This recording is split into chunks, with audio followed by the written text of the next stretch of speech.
When you have your girls, you're never alone. You get together for coffee, maybe to work out, or just to laugh.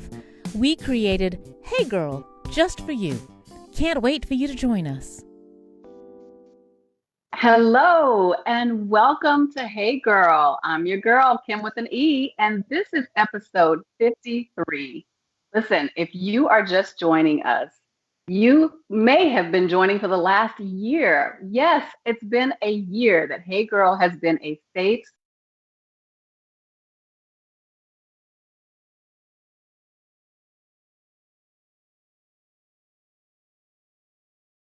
conversation because knowing you're not alone is what helps you get through, right, Yen?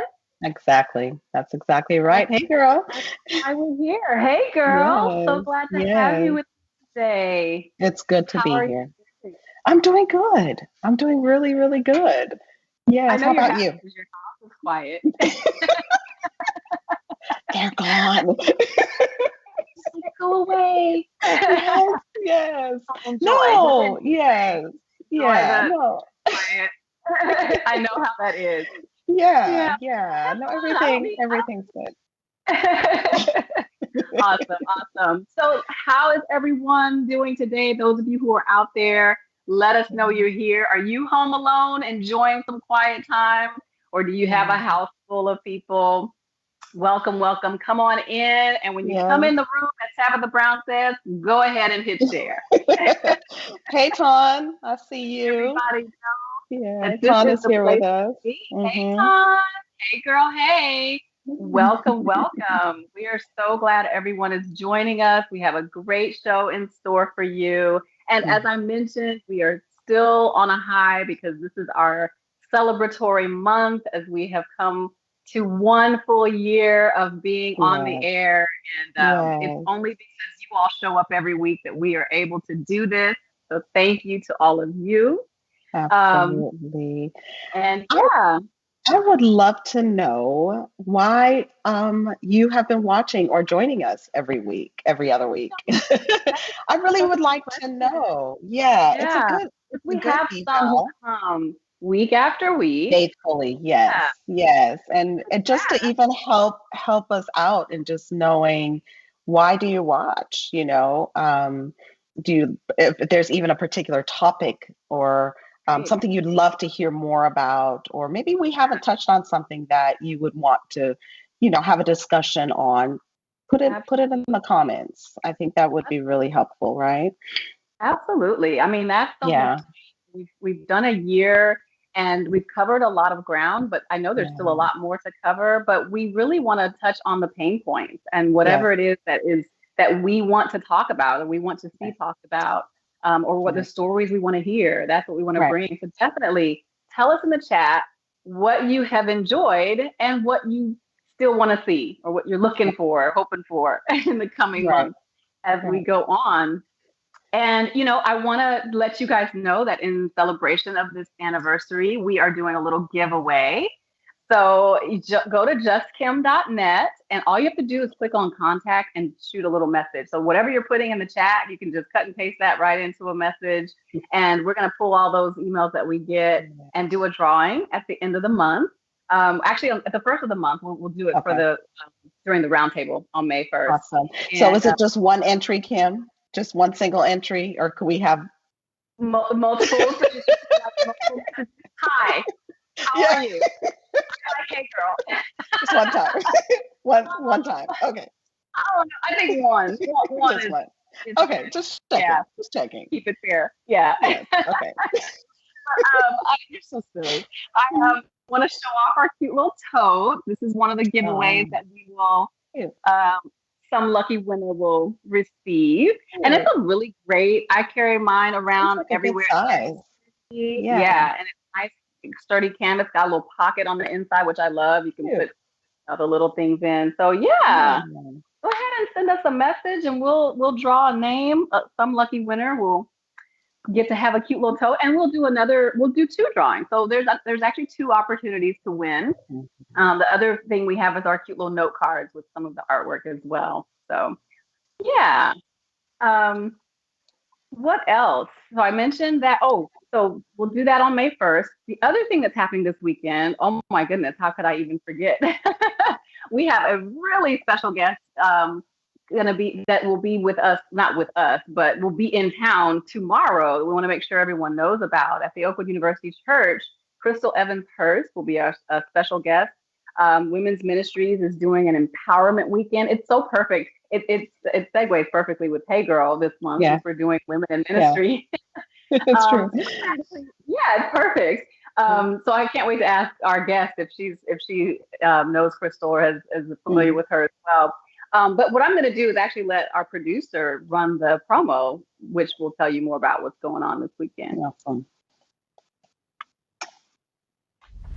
Ladies from the North, South, East, and West, you're cordially invited to the Women of Purpose Empowerment Weekend, April the 16th, 17th, and 18th.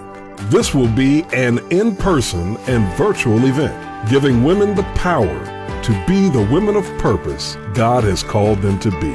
Featuring motivational speaker and renowned author of She's Still There and 28-Day Prayer Journey, and co-author of Kingdom Woman, Crystal Evans Hurst. The Women of Purpose Empowerment Weekend starts Friday, April the 16th at 7 p.m. Central Standard Time with books and tea. Join the Sister Circle for an evening of affirmation and sharing. This special weekend continues Saturday evening, April 17th at 7 p.m. with the Empowerment Circle. The sisters will be writing the vision and making it plain with vision boarding, fellowship, and fun. On Sunday, April the 18th at 3 p.m., the weekend culminates with a live and in-person presentation from speaker and author Crystal Evans Hurst. Admission prices are $35 for in-person access and $15 for virtual access. For more information, please visit oucsda.org or call 256-837-1255. Nice. Yeah, we had an incredible time last night. I don't know how many of you out there were a part of the opening evening. We just shared in a Zoom call, and let me tell you, it was 80 plus women on that Zoom. And we just had a wonderful time. Crystal has an incredible ministry, and we were discussing some of the points from her book and just sharing our own experiences of needing to walk in our purpose, our God-given purpose, and embracing who we are as individuals, running our own race, not looking at what others are doing, measuring ourselves against those standards. So it was a really good. That's the messaging in Crystal's work. Yeah. We were talking about last night. It was really good. So we're going to continue tonight. For those of you who still want to register, it's going to be kind of like a girls' night, fun and talking and chatting, and mocktails for everyone. Of course, everyone's in their own. You got to make your own, but it's all good. We're going to have a good time. So you can join us. Awesome. On our live. We have I see Lisa. Hey, Lisa. Lisa is with us. And Kim. Hey guys. So glad you're here. And welcome. Make sure you share, like, follow, and share. So Yin, for this conversation, we started it off we did, huh? Ago, right? And it's been good so far. I feel like each one of our guests is contributing something really important to this conversation. And all month we're focusing on women in ministry. And some might ask, why is it necessary to talk with what's there to talk about, right? Right. But there has been plenty. There has been really plenty, and even some questions that I may have had at the time and didn't actually, ask the question, it was answered. Really bringing awareness to women in ministry, period, whether we'll talk more about it, but whether we're talking about a female leading out from the pulpit or on the ground, really doing some great leadership, ministerial work at the community level. And so it's been a really good conversation. It's been inspirational. And I hope little girls are inspired, like younger, the teens who God has already started speaking to them. I hope they're encouraged to continue, I Yes, I agree. And I think that our guest last week brought that out. She talked about, because I said, why do we need to have women in ministry? Why does it matter? Right? What is the deal? And that was one of the things that she mentioned was that, and it's like with anything, there needs to be representation because the people that you're ministering to need to be able to identify with you. And there are things that you can, that you embody that a man cannot. And there's a need for that unique ministry that only you can bring. So I thought that was so important. Mm-hmm. So we ready to move forward and if we can go ahead and talk about our guest today. Let's do it. Okay, well, our guest today has ministered in a variety of ways. Pastor Lola Moore Johnson is a native of Elizabeth, New Jersey, and is the first of 3 daughters born to Marilyn and Calvin Moore III. She felt the call of God on her life at an early age and began serving in various ministry capacities at the Trinity Temple SDA Church in Newark, New Jersey. She emerged as a leader and a change agent during her studies at La Sierra University in Riverside, California, where she graduated with a BA in Religious Studies. Her preparation continued at the SDA Theological Seminary at Andrews University, where she earned the Master of Divinity. Since then, she has served the Lord as chaplain in Orlando, Florida, and pastor at the Oakwood University Church in Huntsville, Alabama, Maranatha and Emmanuel churches in Northwest Florida, and the Nashville Riverside Church in Tennessee. Her service in that region culminated with her appointment as the Young Adult Director for the South Central Conference of Seventh-day Adventists in 2015. Along with formal ministry, Pastor Johnston shares the good news of Jesus as a recording artist, empowerment coach, and author. In November of 2016, Pastor Johnston married her friend and partner in life, Mr. Keith Johnson. Currently, Pastor Johnson serves as a senior pastor of the Woodridge Seventh-day Adventist Church in Woodridge, Virginia, and we are so glad that she is here joining us today. Please welcome Pastor Lola Moore Johnson to Hey Girl.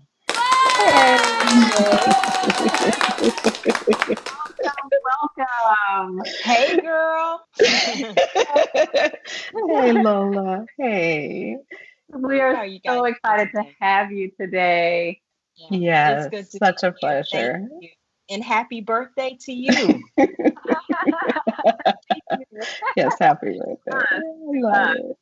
Yes. So Yen mentioned something before we brought Pastor Lola in, and I need to share this right now. You don't even realize it, Yen, but I literally you're talking about little girls. I literally had a conversation with my daughter, my youngest, a couple hours ago. She did not know I was having Pastor Lola on today, and somehow we got on the subject of women pastoring. And she said, "Mommy, do you remember? I don't remember her name. I remember she had short hair," and she was kind of describing. She's like, "But I thought she was the pastor. I thought she was the pastor because she came and everyone introduced her as pastor." She said, "I don't remember her name, but she got up and she preached." And then after she preached, she sang. She said, "Mommy, I think she was like 5 years old." She said, "In my mind, this woman walked on water." Like, I was so impressed that a woman was going to be our pastor. She said, "I didn't understand then that she wasn't the lead." She just heard pastor. She was like, "Oh, she's going to be our pastor." And she said she just sat there like, "Yes, this is awesome." Yeah. And she said, now she's 14, so she's reflecting. She's like, it's not like I wanted to be a pastor, but she said, I was so excited that was even possible. It was not something I thought that was even possible before. Wow. And I was like, "Baby, do you know I'm having her on my show today?" She was like, That is awesome. How dare That you? is Wow. awesome. Yeah, Yeah. she was Yeah. 5 years old. 5 years Yeah. old, and looking up like, wow, this is something that can happen. 5 years old and still remembers it when she's 14. Yes. That's a great That's first incredible. impression, Miss Pastor Yeah. Johnston, Yeah, So that's great. how about Yeah. that? Yeah. I tell you, it is remarkable hearing those stories, Yeah. And there are women and girls everywhere I go who reflect the same way. And as you were saying earlier, why have women in ministry? When you recognize the impact that's being made, like how would I ever have known that your daughter would be impacted that way just by me living in my calling, And you're And I think calling, yes. that's why it's important. I tell you, Oh wow, Wow. I'm that's telling you, that's great. I know it gives me Yeah. chills. It It honestly, does. um, It does. and the fact that she was just expressing that, it wasn't like she said it because she knew. You know what I mean? It was a conversation. But Yeah. I want to, now that we have you here, I want to begin this conversation right there with that calling. You know what I mean? Like we hear people, pastors, ministers often say, I was called to do this and that. What does that look like? And what did that feel like? How did you know this was what you were supposed to do? So I want to be clear that calling is different for everyone. And when we look through scripture, you see that every individual call is unique. Some is Mhm. circumstantial. A person is just rising to an occasion because somebody is needed to stand up. But Mhm. other people have a voice that they hear that's audible where God is saying, hey, you go this way. For me, I didn't have an audible voice that told me ministry was for me. I felt that in the current of my life that I was being led in that direction. So I followed the leading. Mhm. I enjoyed studying the Bible. So I went to college and said, I'll study the Bible in college. Silly stuff like that, right? It wasn't until I became a senior and recognized that I needed a job somewhere Correct. that that I volunteered and I prayed this. God, I don't need to be a pastor, but if you Wow. want me, Mhm. I'll do it. And Mhm. I watched God take a very unconventional journey. We don't have time to go through every step, but a very unconventional journey. And God inserted me in ministry. So I'm literally here simply because I followed the current of my life and volunteered, and this is where God placed me. Mhm. So for me, it was very organic. Mhm. There were conversations with people that I didn't even know would lead to me being in ministry. At the time where I entered pastoral ministry, I was the first full-time female pastor Yeah. in the South Central Conference. And I remember that. Mhm.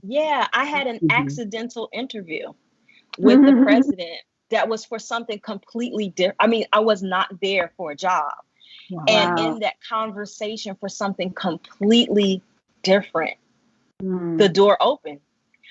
If you ever talk to people in the Mhm. Seventh-day Adventist Church who are trying to become pastors, people will give a left arm. You hear me? Yes. Right. To be a pastor. I'm talking It's about true. papering resumes and going to Right. dinners and all kinds Yeah. of stuff. Yeah. Yes. And the Lord opened a door that I was not even knocking on. You said, oh man, Wow. Come that's a on. shout How you right know? there. That's Come how you know on. it's God, right? It has to be. Yeah. So let me Wow. ask you one question. Something that you just said. Well, two questions. I'm sorry. One, when you were younger, let's say before college, were there things that you would do? I oftentimes hear, you know, I had the Bible and I was pretending to preach. I kind of just did that role play thing. One, did you do that? And my second question, you said you told God, I don't want to be a pastor, but if that's your Mhm. will, is that Well, what you said? I'm sorry. no, you're fine. I Hmm. said I don't have to be. You don't have to be. Okay. To be a I was pastor. curious to know if there was a reason. I was curious to know if what your reason for saying that, or for that sort of being your stipulation, just to dig a little deeper. Absolutely. So let me see how I can weave the two of them together. Okay. Growing up, I grew up as a singer. And you know that in the Seventh-day Adventist Church, if a young girl can sing or play the piano, she is, in the eyes of everyone, going to be a pastor's wife. Yeah. So I heard that rhetoric that because I was good on stage and all those things, I was going to be a pastor's wife. But I enjoyed being a part of ministry. I didn't see a woman in pastoral ministry, but I enjoyed being a part of the AYS. I was, a leader in church. I was in Pathfinders and different auxiliaries. I just enjoyed serving. And in my mind, because that was the only path I knew, I thought I was going to be a pastor's wife. And I now recognize that those were the indicators that God was leading me in this direction. I didn't have language for it yet. Yeah.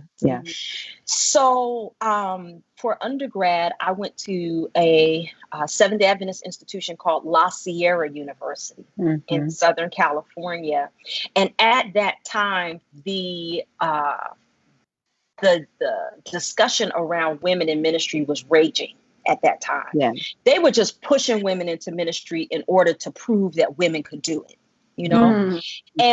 and because I was not arguing that point, and I was literally just living my life, I didn't necessarily feel a burden to prove that I could do it, Right. So for me, I wanted to distinguish. I'm not trying to make a point here, I'm not trying to break down a door, but God, I am open to wherever you lead me. Yeah. And I think that that's important for a lot of people, because ministry is hard. Ministry is difficult. And if you go in for any other reason than saying, God, here am I, send me, I want to serve you, you won't make it. So that's kind of why I made that distinction. Yeah. I'm sitting here thinking, as we're talking about the intersection of a job and a calling, because that's really what we're talking about, right? It's a job in one sense. It's your livelihood. When we think about a job, we think about something that we want to climb up the ladder of success and attain levels, within that organization or within that field. But then when you combine that with the work of God and spiritual calling, I believe that's where the tension happens. Because, as you said, some people are trying to make a point that this is, there should be a certain representation, because it's a space where there's not representation. And that's apart from the spiritual aspect in a way, because I think there is something to be said for, the spiritual side. But I think that's where the tension comes in. And so it's like, but both are important, right? I'm not minimizing one or the other. I'm just saying that that's what creates the tension, right? Because there is the real world sort of practical aspect of, needing to be treated fairly in the workplace and have access as everyone else, equally. And I think that's the question that I keep asking every week.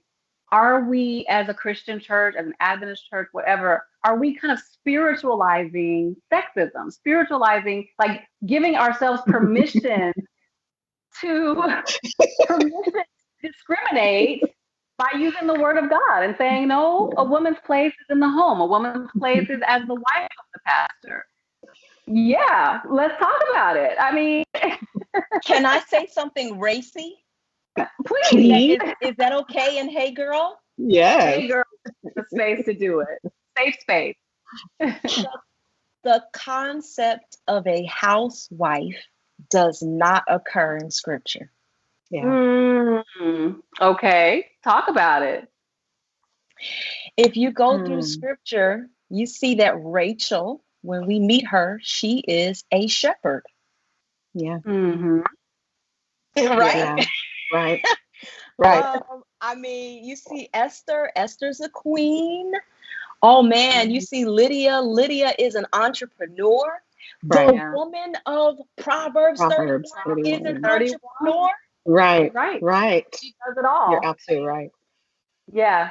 Where did we get these people Right. are not rich enough to have a woman sitting at home taking care of the kids. No. Right. No. Right. Rich people do that. Come on in Right. here. That's so wow. Socioeconomic status. We're not even. Right. Yeah. Right. So, and we're going to go there today, okay? All right. But Caucasian American Christian values in the 1950s were attempting to pull back on women who were sick and tired of being stuck at home while their husbands went out and did whatever. Now, Black people should know better, Right. because our grandmothers, some of our mothers, were not rich enough to stay at home. They were good Christian women. Hello. Good Christian women. Women who are. Yeah. Yeah. Listen, good Right. Christian women sometimes were the only ones working in a household. Okay? Yes. Right. But Caucasian American Christian values, in an attempt to pull back and rein white women in, spun a rhetoric of a good wife staying at home to minister to her family. And that has been superimposed on us as an entire society as a form, as you said, of spiritualized sexism. It is not biblical. Period. Chandra said tea. Said, wow. I think we can sign off now, Kim. I think we're done. What's the closing scripture? Closing scripture is. I mean, wow, yeah. I think that is powerful, because and what it says is that, and this is what we talked about last week, that it's so clear how culture imposes on God's command. Right? Because the biblical writers, the scriptures that we can pull, which I'm sure these same leaders in the church were using, they were written by men during a particular time within a particular culture as well. And so it becomes the doctrine, and we all buy into it, men and women alike, Black and white alike. Absolutely. So Lola, do you think there is any level of threat to our current system of women rising to the top? Yeah. Absolutely. Meaning there's an insecurity that resides within the male species about competition. Let's be clear that it's not universal. Not universal. Okay. Not everyone. Right. There are very many men who are comfortable with having women as counterparts. I agree. Yes. But I think the structure is not built to accept women in leadership. And a big part of that is that the numbers of people who are leaders are limited. So if you think about the number of churches there are, there's only a certain amount of those churches that exist. Yes. And so when you flood the market with talent, it now creates a crisis of who will serve. Okay. Okay, we're going to do racy again. Okay. Come on, I'm ready. Pew Research study shows that something like 55% of all Protestant churches are female. Pew Research also shows that African American women or women of Black descent, let me be clear, Mm-hmm. in the United States are the most professedly spiritual group in the nation. Wow. Mm-hmm. Mm-hmm. So what do you do then if all of these people become equipped and able to serve and they don't need a particular group anymore? Mm-hmm. Or they get the gumption to pick up and do something of their own. Right. Mm-hmm.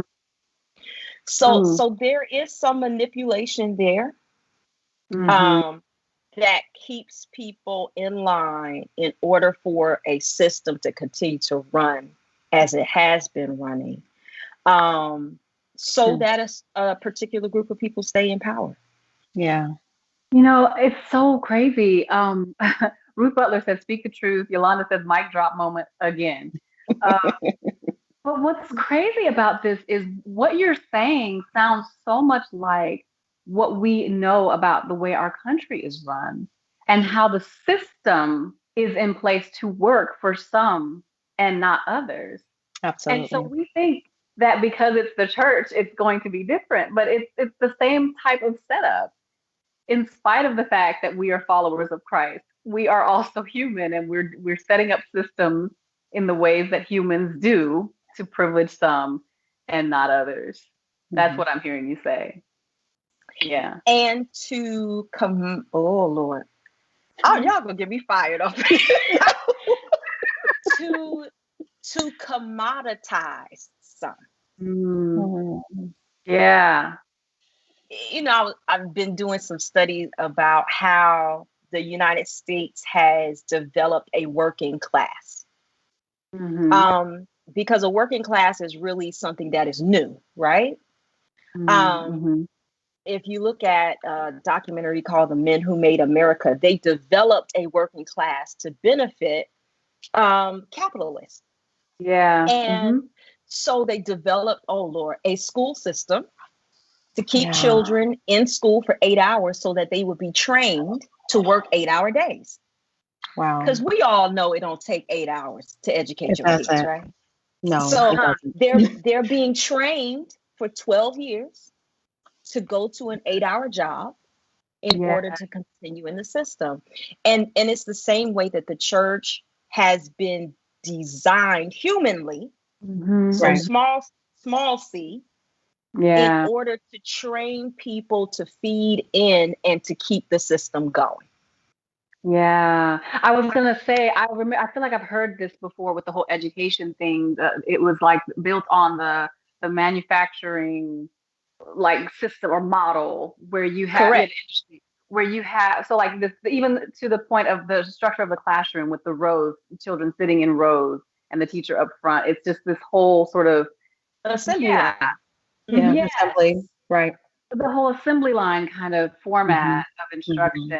And it like you said, yeah, it's indoctrinating them to believe and to behave in a particular way. And then they're those children who are creative learners or who have a hard time sitting still or who are visual or kinesthetic or whatever, they are not broken, but they don't fit in that system. Right. Correct. So they are told there's something wrong with them. Yeah. Lord have mercy. See. And so there's something wrong with you if you're a woman and you don't want to be a pastor's wife, you want to be a pastor. Mm-hmm. You're That's the game. rebellious. Yes. Yeah, you're Right. causing trouble. Right. You're Causing you're trouble. undermining the man is the head of the home and the representative of Christ in the church. You're disrupting that whole mercy, mercy. I said this the other day, and I'm gonna say it again because I love TD Jakes. I was listening to a Jake's sermon, and he said if Jesus was to come to Earth today, we would have to teach him how to do church. He wouldn't recognize Yeah. the church the way we do church, where you have to sit in a certain seat, can't sit here, you have to sit here, you can't do Yep. this, you have to do praise team and choir and deacon. He wouldn't Yep. recognize all those No, all those roles because that we have established. there, Yeah. none of those things are pointing to Christ. You know, Right. So they're it's relevant. it's Yeah. just order somehow to have order and, Yeah. but it's not anything that necessarily pulls you to Christ. And yeah, we need to look at that. We really, really do. So So Lola, yeah, go sorry, ahead, Kim. sorry, sorry. Mm-mm. No, I wanted to quickly ask then, because you specifically said you were like, no, I'm not here to fight that battle. I'm just going to do whatever the Lord wants me to do. So is there a place for fighting that though? If this is the system that we have, what is our responsibility then? Our meaning any of us. So let me be clear that battle needs to be fought. Okay, let's be clear. Okay, thank God that the battle is raging on. Okay. I knew that for me at the time, that's not where I was then.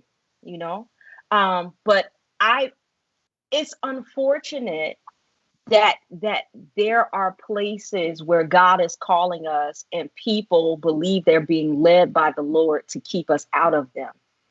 And so I do believe that there is a necessity for that thing to be fought. Let me say that there's a necessity for us to use our voices in order to create space, not only for ourselves, but for our daughters, for our Yes. nieces, for the Yes. girls. And I believe so. Absolutely. Totally. Completely. Yes. Mhm. Yeah. And I'm sorry. Go ahead. Well, I was just curious to know, you've had your journey, and I know I know the road has not always been smooth for you. But now that you are where you are and really quite accomplished in your influences and your past, being able to pastor churches and chaplaincy, it seems like you have had great opportunities. I'm just curious to know, what are you doing now? You know the journey, you know what's out there. What are you doing now, at least for your other female colleagues? And I know a little bit about you, and you don't sit quietly. I think your hands are always reaching to help and to help people get through. But I'm just kind of curious to know, with what you have experienced and being where you are now, what type of things are you doing or to encourage those who are considering, who are in it, who have been blocked, who have not been able to accomplish or be able to serve the way they feel God has, called them to? How are sort of are you reaching back to help? So what I felt led to do was to build my own table. Mm. I have come to a place, and I don't know if it's because I've recently turned 40 or what, but I really am not interested in personally trying to fight for a place at somebody else's table. So God I allowed me to like that. start building my own. I like that. And the Yeah. funny thing that happened though is once I built my own table, then people were like, "Hey, come sit at my table." no thanks, I have my own. Yeah. you know. So That is funny. what having my own platform has allowed me to do is to um, I only use women speakers on my platform. Nice. I am trying to develop a reliability of the female voice as a universal voice. This is what I mean. Oftentimes, when we allow women into our platform, it is for a female event. So we believe that a woman can speak because we're having a woman's day. Yep. But I knew that I made it. Now I'm saying all of this in quotes and tongue in cheek. Yeah. When people started to invite me to universal opportunities. Yeah. By God's grace, the other day, I opened and closed the Cape Town conference, which is South Africa. I opened and closed their camp meeting. Wow. Wow. Not for the women, for everybody. Yes. For general meeting. That's awesome. Wow. Awesome. That's huge. South God, Africa, that's huge. Yeah. That is. But why is it though that the majority of the times that we invite a woman, it's because we're having a woman's event? Because It's women can only speak to women, apparently. right. We have not trusted her voice as a universal voice. Yeah. And what I want to do is I want to elevate the female voice to a universal voice. I love everything about that. And Yes. like, let's celebrate that. And the thing is, it's only when we see more of us speaking to general population that we will even know that's possible. Going back to Yeah. my daughter, Yeah. she didn't even know that was possible Right. because there's not enough of us in those spaces. And so until we begin existing in those spaces more and people start seeing us doing what we are able to do, then it will never change. So I love that. And can I just add a little pin right there? Just 1 second again. I'm sorry. Go ahead. At 5, that she picked up that it possibly wasn't possible. That's at what 5, I was. she Yes. picked that up. Yes. And she was so impressed, so excited to know that that was something girls could do. Yeah. Yeah. And yeah, you're right. And, a little child shall lead them. Kids know. Kids pick up. They observe. They are, and I think that is probably the most important part of the story. What is the lesson that we're teaching our children, even without saying a word? You don't have to say anything. No one ever told her women couldn't pastor. She just never Right. saw it. Right. It reminds me of a conversation that we've had in our home of the importance of showing my Black boys other accomplished Black men, especially in professions that are not the popular, architect. Like, where's a Black architect like that we can show them and stuff like that. I have boys, so I'm only raising boys, but unfortunately, the same thing shouldn't be the thing, but you have to show your daughters other females in all the different other professions that are male dominant, that they too can, look, because they pick up on it, whether you, like what you were saying, Kim, they pick up on that, whether you teach them that or even have a conversation about it not happening. They observe. That's what little kids do. They just sit and observe more than they talk at times, Oh yeah. They learn way more from watching us than from listening to us. They do. Wow. Yeah, that is so powerful. I don't know if anyone in the chat, they're congratulating you, Lola. If you have a comment or question, feel free to put that out there as well. I just wanted to read a quote that I came upon in Rick Warren's Purpose-Driven Life. And he's talking about, because my question has been, what do you do when you're a member of an organization that doesn't value you or your voice? Do you walk away? I know there are women who have walked away either from a particular church or even from the denomination entirely. And he says that we must passionately love the church in spite of its imperfections. Longing for the ideal while criticizing the real is evidence of immaturity. On the other hand, settling for the real without striving for the ideal is complacency. He says maturity is living with the tension. What does that look like? What does living with the tension look like? Yeah. Living with the tension look like? She's shaking her head. Yeah. I mean, so I agree. I would add a caveat, that we are following God's leading. And for some, God has led outside of the border. Yes. I have had an experience where I have built a whole boat, y'all. I got a whole raft ready. But I do not have permission yet to jump. So for me, maturity has been that I am sticking in there until such time as the Lord tells me to leave. And a part of that has been gaining 20 pounds and losing 20 pounds. Part of it has been crying a lot of tears, feeling like you live on an island, you know? Yeah. It's living in tension is more than a notion, you know? Mm. You're living. I was speaking to a young woman who's in ministry and who was really, having a real hard time because she was consistently feeling as though she was a failure. And God laid it on me to share with her that feeling is wholly the result of being a part of a system that is designed to reject her, designed to spit her out.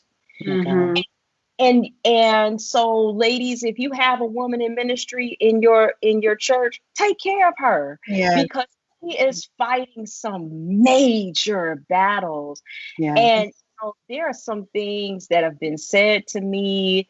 I remember when I was in your region and conducted my first baptism. High day, I had baptized some people who I loved very much, some young people, and I was living on the high with that. We're talking about living in tension, all right? Yeah. And someone called the church office and said to me, "You should be lucky you didn't drop dead in that pool." Literally. What? Oh, yes.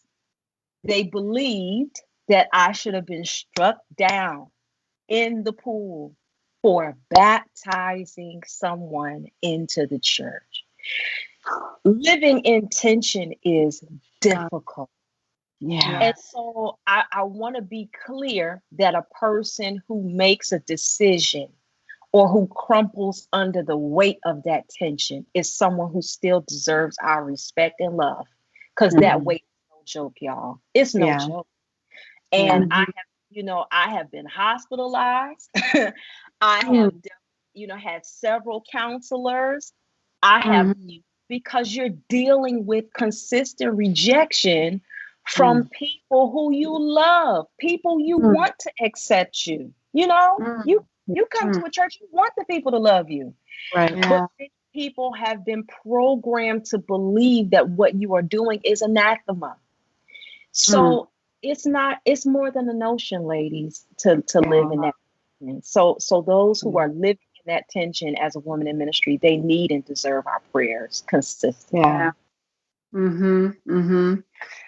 Yeah, when I read that passage, I thought, man, that's hard. I mean, I hear what he's saying, and I think it's and I guess it what doesn't kill you makes you stronger, right? But like you said, you can't do it alone. That's for sure. You got to get you some support, and some Christian friends, true Christian people in your life who can sustain you. And that.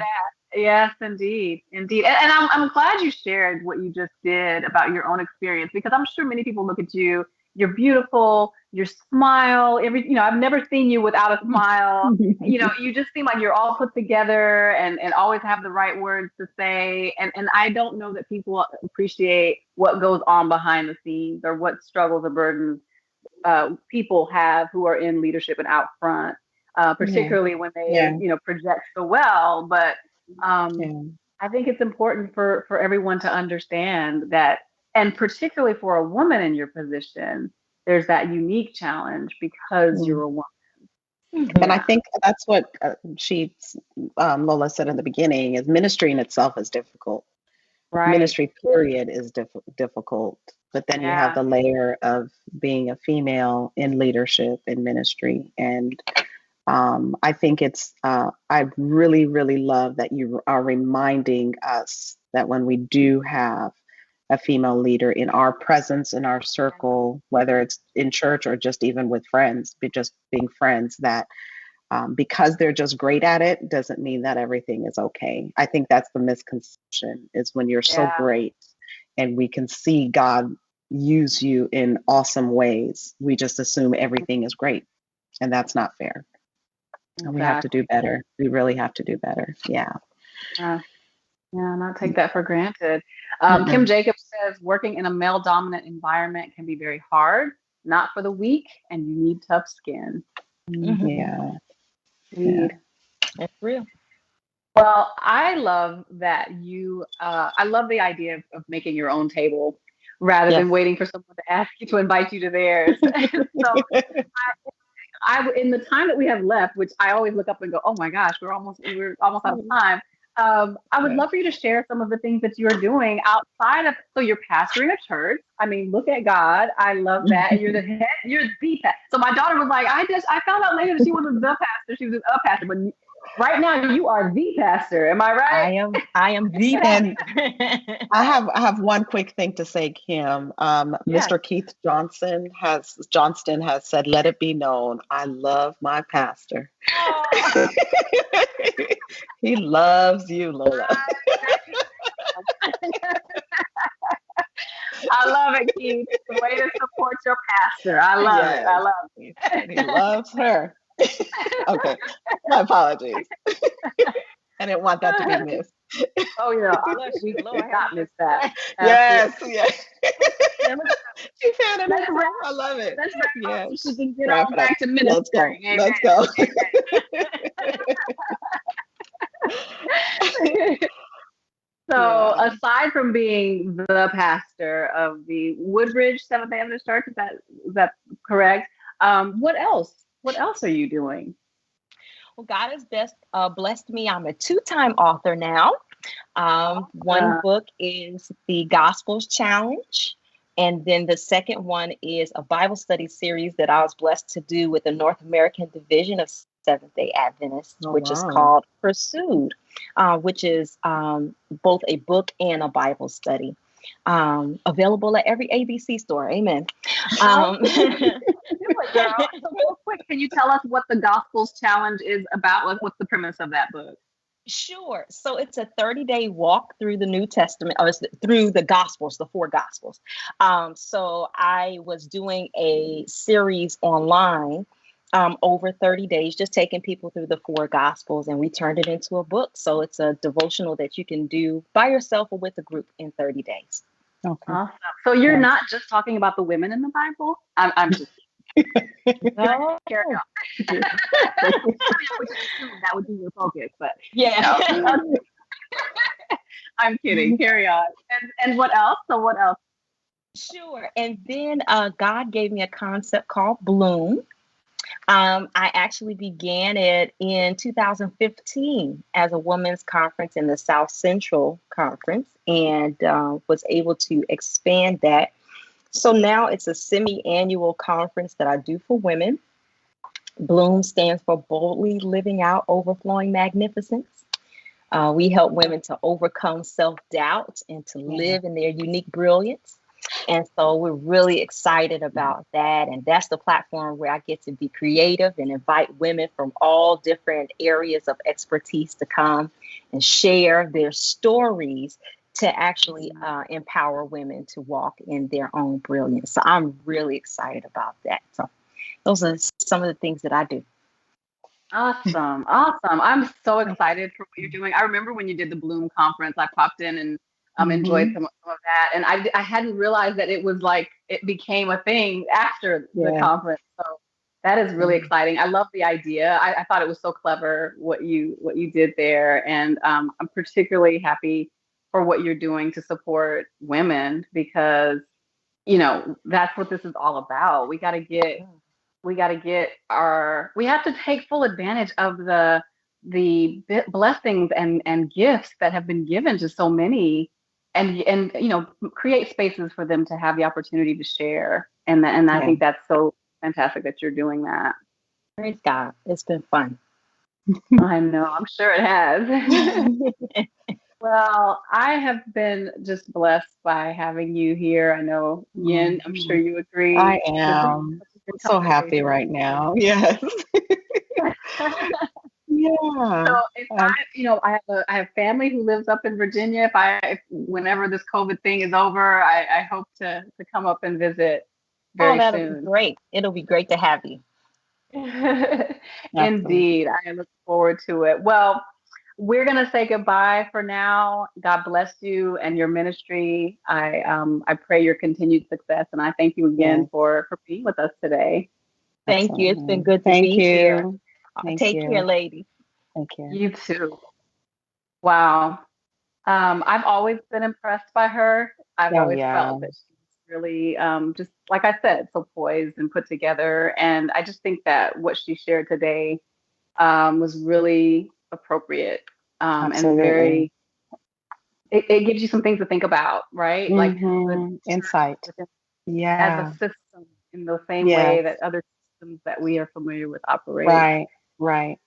So we began this conversation, Yen, you may remember, with the question of that tension between our spirituality and our rights as women, you know what I mean? Mm-hmm. Mm-hmm. And Mm-hmm.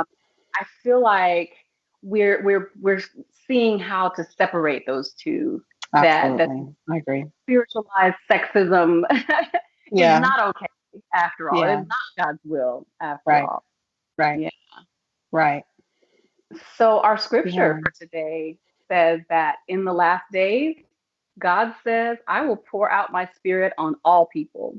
Your sons and daughters will prophesy. Your young men will see visions. Your old men will dream dreams. Even on my servants, both men and women, I will pour out my spirit in those days. And that is Acts 2:17 and 18. I mean, it's clear. Yeah.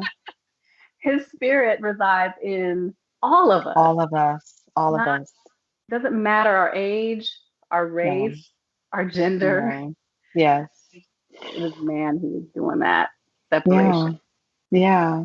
Mhm. Yeah. I'm really speechless, to tell you the truth. I have. I What else can you am. say, I right? think, yeah, I really don't have anything else to say. I think I'm still thinking about everything that Lola said, right? But mostly I'm just understanding that, like what you just said, the more we understand, the closer we get to the root of it, the better understanding that we have. And understanding culture, understanding man's influences and man's hands in creating the church, like she said, small Right. c, Right. small c, right? I think it's leading us to less frustration and more understanding. And yeah, Yeah. I think that's really important. When you put what's going on in proper perspective, then you can so better handle yeah, and you know how to agree. move forward. So, Yeah. well, we are going to continue one more week with this conversation.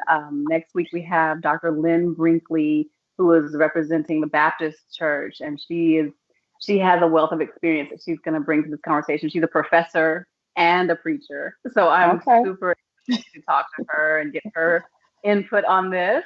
Yeah. And yeah, I'm just Yeah. so glad that you're with me today. Thank you for being here. It's my pleasure. It's my pleasure. Thank all of you who have been here. I see all of you in the chat. Thank you so much for joining us. And we will see you next week. Be blessed. Take care. Hey girl, thanks for joining us today. Next week, the conversation continues with preacher and teacher Dr. Lynn Brinkley. We're tackling power and the pulpit. Also, don't forget, visit justkim.net, click contact, and drop me a line for your chance to win.